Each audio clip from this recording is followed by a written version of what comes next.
The alarms began before sunrise. Deep metal sounds echoed across the royal city, shaking the glass towers that touched the clouds. Soldiers ran across wide bridges built for bodies 3 times the size of a human. In the center of the palace, the queen of the giants stood still, her eyes burning with anger. No one dared to speak. A human had changed everything, and now the queen wanted answers. But the story did not begin with rage. It began months earlier with a falling star. Far above the giant world, a small human ship lost control during a survey mission. Its engines failed, and fire covered its wings as it entered the atmosphere. The ship crashed far from the capital, in a valley surrounded by trees as tall as mountains. The only survivor was a human named Elias. When he woke up, everything felt wrong. The grass was too large. The air smelled different. Even the shadows looked bigger. Then he saw them, giant figures moving between the trees. Their footsteps alone made the ground tremble. Elias tried to run, but he was exhausted. Within minutes, giant soldiers surrounded him. To them, he looked small, fragile, almost harmless. A strange creature from the stars. Instead of killing him, they captured him. Humans were rare. Interesting. Worth studying. Elias was taken to the royal city, a place so massive that he felt like an insect walking through a world not meant for him. Doors were taller than buildings on Earth. Voices sounded like thunder. Every movement around him reminded him how weak he was there. Word of the human quickly reached the palace. The queen allowed him to live, but only as an object of observation. Giants valued strength above all things, and humans were known to be small and short-lived. The queen saw no threat in him. Her 5 daughters, however, were curious. The eldest princess was a warrior, strong and proud. She laughed at how small Elias was, but respected the way he refused to beg. The second daughter was a scientist, fascinated by human biology and technology. The third was calm and thoughtful, asking him questions about Earth and human emotions. The fourth was rebellious, bored with royal rules, and amused by how Elias spoke to them without fear. The youngest said little, only watching him quietly. At first, Elias was terrified. One wrong step could mean death. But over time, something strange happened. The princesses began visiting him not as royalty, but as listeners. He told them stories about humans, how they survived without great strength, how they protected family, how they fought not only with weapons, but with loyalty and trust. These ideas felt strange to giants, whose society valued power and control. The more time passed, the more the daughters changed. They laughed more. They argued openly. They began questioning traditions that had never been questioned before. The palace servants noticed. So did the queen. She watched from a distance, silent and careful. Something about the human disturbed her, though she could not explain why. He carried no weapon. He showed no dominance. Yet her daughters listened to him, and giants did not follow the weak. Weeks passed, then months. One day, royal physicians requested an urgent audience with the queen. Their faces showed confusion and fear. They reported unusual biological changes within the royal bloodline, changes that had never appeared before. The daughters were healthier, stronger. Their bodies showed signs of stability that the royal family had struggled to maintain for generations. The cause was unknown, but all changes began after the human arrived. The queen's calm expression slowly disappeared. In giant culture, royal blood was sacred, controlled, protected. The idea that an outsider, especially a human, could influence it was unacceptable. Orders were given immediately. The human was to be watched more closely. The daughters were forbidden from seeing him alone. But rumors spread faster than commands. Servants whispered that the human had done the impossible, that he had changed the future of the royal line without force, without war. When the queen finally looked at Elias again, she no longer saw a harmless creature. She saw uncertainty, and uncertainty was dangerous. That night, as storm clouds gathered over the palace, the queen stood alone on her balcony, looking over her empire. For the first time in centuries, she felt something she hated. Fear, because the human had not conquered her daughters with strength. He had changed them with something their world had forgotten. The queen's anger did not explode at once. It grew slowly, like a storm building behind dark clouds. Inside the royal palace, the atmosphere changed overnight. Guards doubled around the human chamber. Hallways that once felt open now felt heavy with silence. Servants lowered their heads when the queen passed. Everyone knew something was wrong, but no one dared to ask. Elias noticed it immediately. The visit stopped. For weeks, the princesses had come to speak with him almost every day. They asked questions about Earth, about human families, about why humans risk their lives for people weaker than themselves. But now no one came. The doors remained closed, and the guard spoke less than before. He understood one thing clearly. The queen no longer trusted him. In the highest chamber of the palace, the queen listened as royal physicians repeated their report. The changes in her daughters were real. Their health had improved. Their bodies showed strength the royal bloodline had slowly been losing over generations. But the cause remained the same, the human. To the queen, this was not a miracle. It was a threat.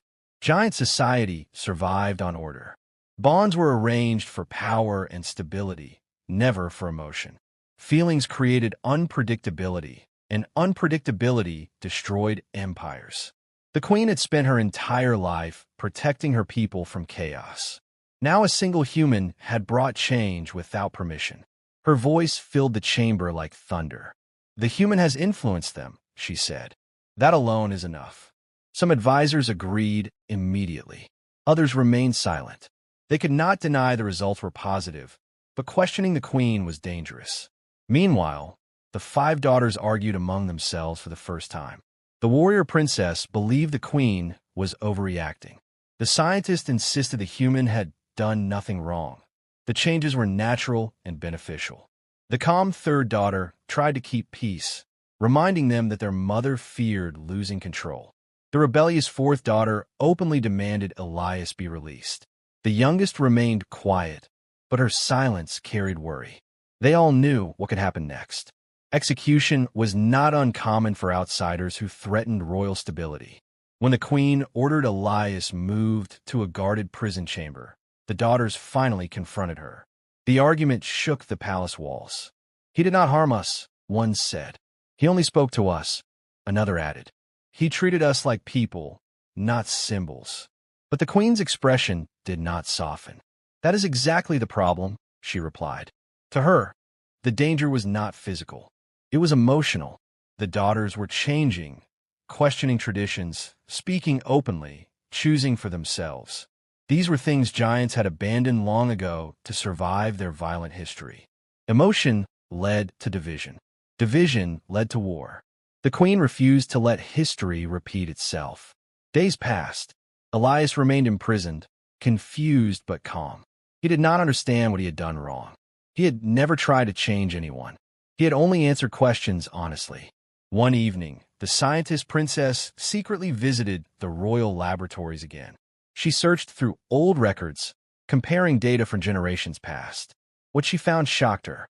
The royal bloodline had been weakening slowly for centuries. Ancient genetic damage from old wars had never fully healed. The royal family survived only through strict control of lineage. Until now, human biology had somehow stabilized the problem. Not by force, not by design, simply through compatibility no one expected. When this information reached the queen, silence filled the room. For a long moment, she said nothing. If the reports were true, then the human was not destroying the royal line. He was saving it. But that truth only made things more complicated. Because if the empire learned that strength could come from outside their own kind, everything the giants believed about superiority would collapse. The queen turned toward the window, watching the lights of her city far below. Her people believed she was unshakable, that she feared nothing. But deep inside, a different thought formed. What if the human was not the danger? What if change itself was? Behind her calm face, the queen felt something she had not allowed herself to feel in many years. Uncertainty. And uncertainty made her angrier than any enemy ever had. Because for the first time, she realized her rage was hiding something deeper. Fear. The prison chamber was quiet. Elias sat near the large window, watching the giant city far below. From that height, the lights looked like stars spread across the ground. He did not know what would happen next, but he understood one thing. Fear ruled this place more than strength did. Outside the chamber, the palace was changing. The five princesses no longer moved together. Guards followed them everywhere, and servants whispered when they passed. The queen had not spoken to them directly since their argument. Orders replaced conversations. Silence replaced warmth. But questions could not be stopped so easily. The scientist princess continued her research in secret. The more records she studied, the clearer the truth became. Long ago, the giants had nearly destroyed themselves in endless wars. Their strength had been unmatched, but their emotions had led to pride, jealousy, and conflict. Entire cities were lost because rulers refused to forgive weakness. To survive, giant society changed. Emotion became controlled.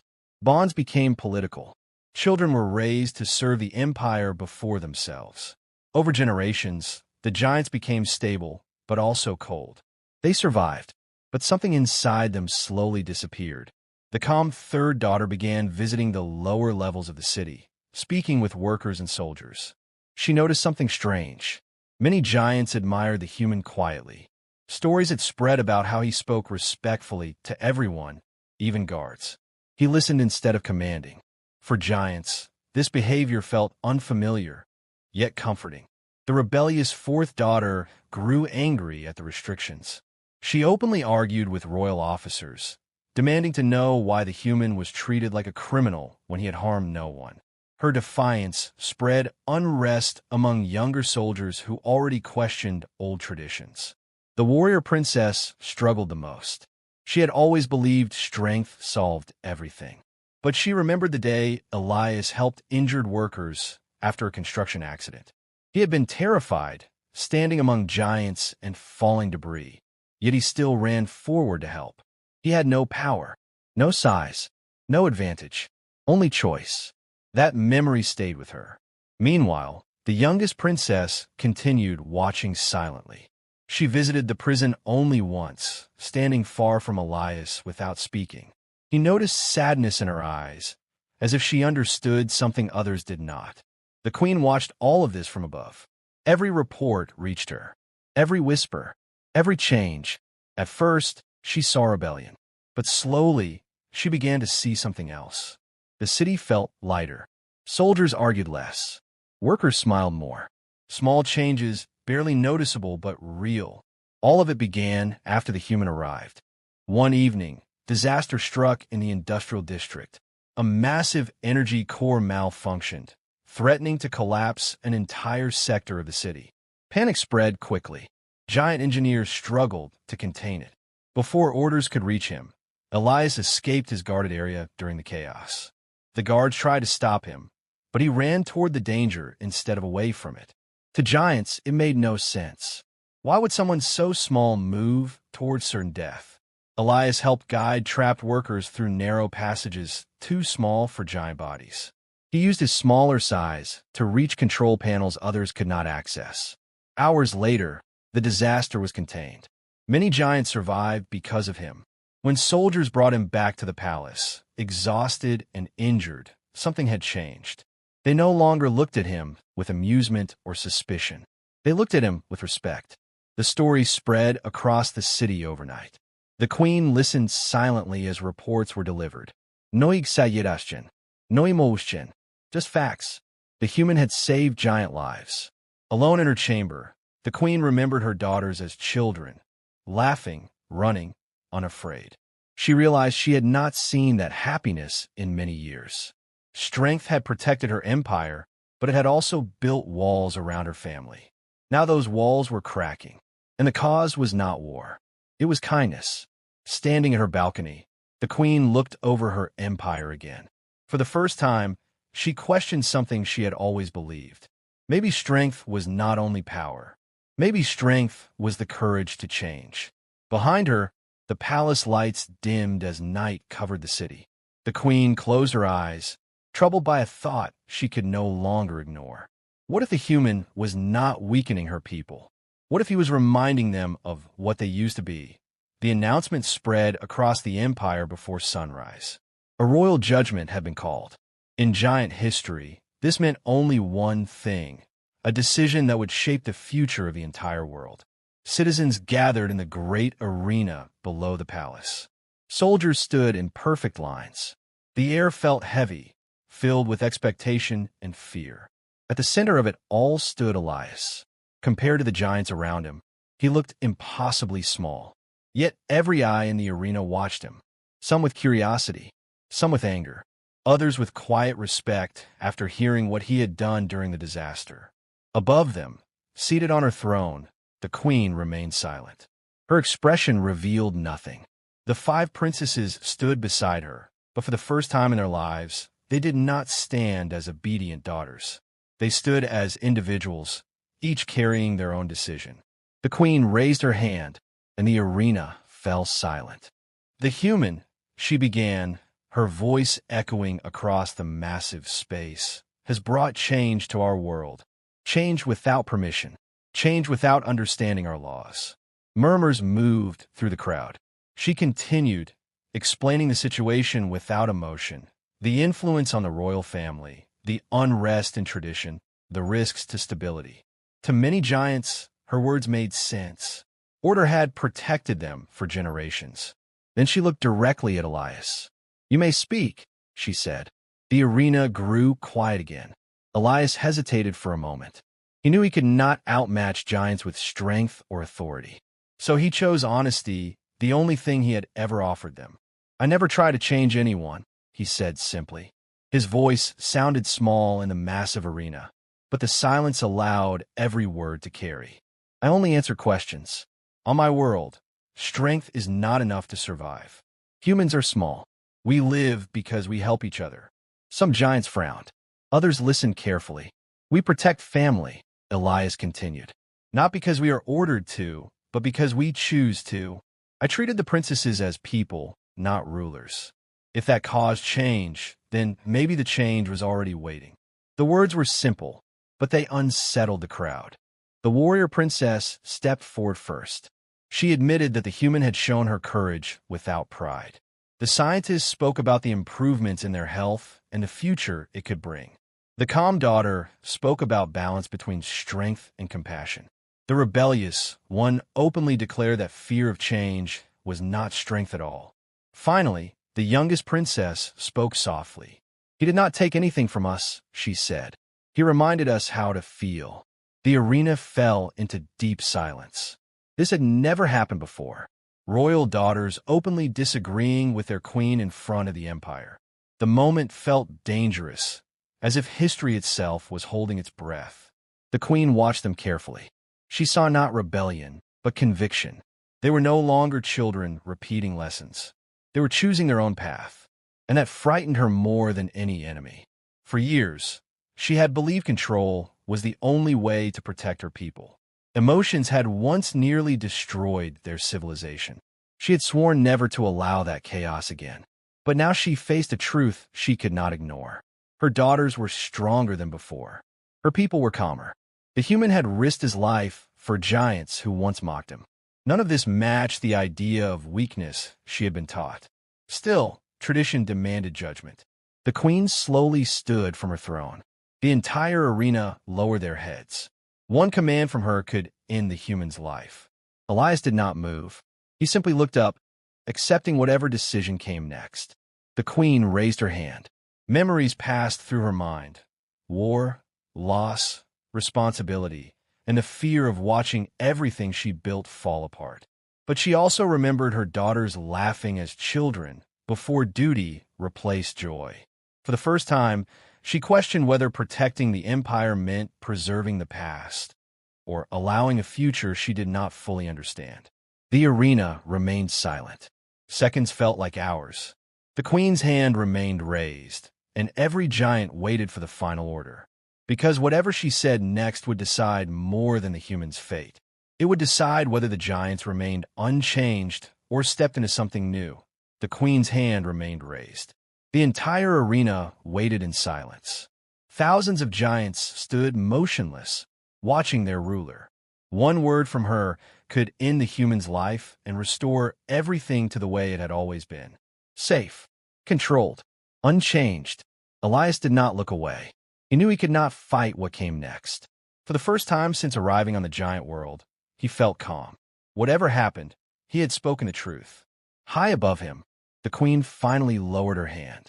"The human will live," she said. The words spread through the arena like a sudden wind. Shock moved across the crowd. Some giants looked confused, others relieved. The princesses exhaled quietly, tension leaving their shoulders. But the queen was not finished. For generations, she continued, her voice strong but no longer filled with anger. "We believed strength meant control. We believed emotions made us weak. That belief saved us once, but it also changed us." She looked toward her daughters.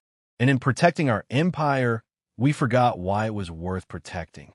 The arena remained silent, listening carefully. The queen explained what the royal physicians had discovered. The changes within the royal bloodline were real. The future of their species had become stronger, not weaker. The human had not brought destruction. He had revealed possibility. Murmurs spread through the crowd again, this time filled with curiosity instead of fear. "The human is dangerous," the queen said slowly. "Not because of power, but because humans change hearts." For a moment, her eyes met Elias's. And perhaps that is not a weakness. The judgment was clear. Elias would not be treated as a prisoner anymore. Instead, he would remain as a bridge between humans and giants, a symbol of cooperation rather than dominance. It was a decision no giant ruler had ever made before. The 5 princesses stepped forward, standing beside their mother. For the first time, they stood together not in conflict but in understanding. They had chosen their own paths, and the queen had chosen to trust them. Change had begun. In the following weeks, the empire slowly adjusted. Scientists worked alongside Elias to understand the connection between the two species. Soldiers who once laughed at humans now listened to his stories. The people began speaking more openly, questioning old fears without abandoning their strength. The giants did not become weaker. If anything, they became more united. The queen watched these changes carefully. She still believed in order, but she began to see that control alone could not create loyalty. Her daughters spoke to her more openly now. The palace felt less like a fortress and more like a home.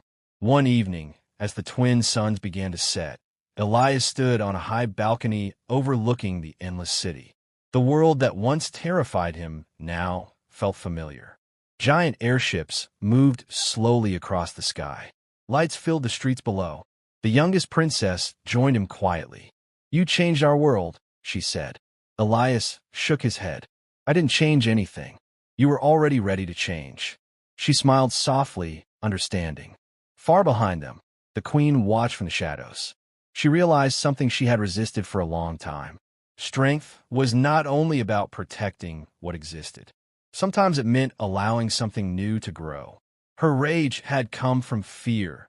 Fear of losing her family, her control, her certainty. But she had not lost them. She had gained a future. As the suns disappeared beyond the horizon, the giant world entered a new era. Not ruled only by power, but guided by understanding. The human who once seemed insignificant had become a reminder of something giants had forgotten long ago. In a world of towering strength, the smallest being had changed everything. Not through force, but through connection. And for the first time in centuries, the queen felt peace, because she finally understood the truth. In a world of giants, humanity's greatest strength was never size. It was heart.